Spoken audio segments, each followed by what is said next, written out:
নমস্কার, সবাই কেমন আছেন? আবার একটি নতুন ব্লগে আপনাদের সকলকে স্বাগত। এখন সকাল 7টা বাজে, আমি একটি শরবত তৈরি করতে বসে গেছি। জানেন, বিগত 13-14 বছর রোজ সকালবেলা হলেই আমাকে এই ডিউটিটা পালন করতে হয়। এটি হলো ছাতুর শরবত। 3 চামচ ছাতু, নুন, চিনি, লেবু মিশিয়ে দিলে ওই শরবতটা মোটামুটি একবেলা ওকে না খেতে দিলেই চলবে। এই শরবতটা দিয়ে দিলে সকালবেলা আর কিচ্ছু লাগে না। যাই হোক, সকাল হলেই আমিও ঝামেলা মুক্ত হয়ে যাই। আর 9টা-10টার দিকে তো হয় ও স্কুলে চলে যায়, না হলে বাড়িতে থাকলে কিছু খাবে বললে আমি ফ্রি থাকি, বানিয়ে দিই।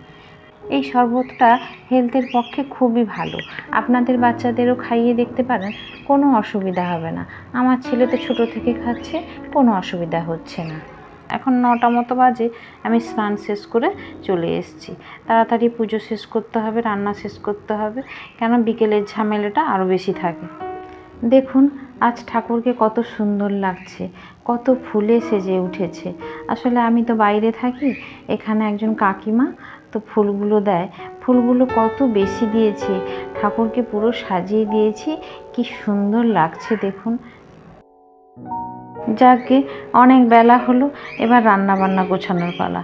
শাকগুলো ভাজছি, শাকগুলো ভাজা হয়ে গেলে কালকের অনেক ভিজে ভাত বেশি হয়ে গেছে, ওটা একটু খাবো বলে সেই জন্য শাকগুলো ভাজা হয়ে গেছে।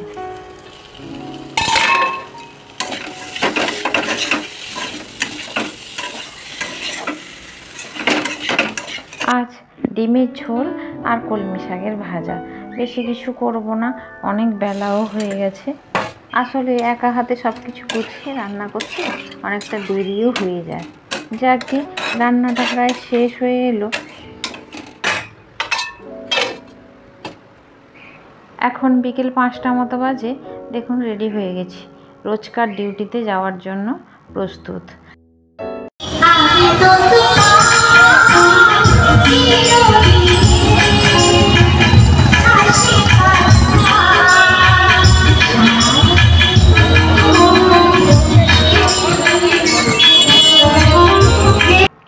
এখন প্রায় 8টা মতো বাজে, পড়িয়ে ফেরার পথে দেখি কত সুন্দর একটা অনুষ্ঠান হচ্ছে। ওই স্বাধীনতা দিবস উপলক্ষে আজকে মনে হয় শেষ দিন, তাই একটা সুন্দর অনুষ্ঠান ডেকেছে। গানগুলোও খুব সুন্দর সুন্দর হচ্ছে। একটু 10 মিনিট দাঁড়িয়ে গেলাম। আসলে পুরোনো দিনের গানগুলো শুনলে মনটা ভরে যায়, খুব ভালোও লাগে।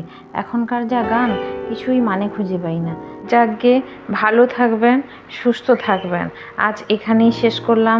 নমস্কার, শুভরাত্রি। তোমার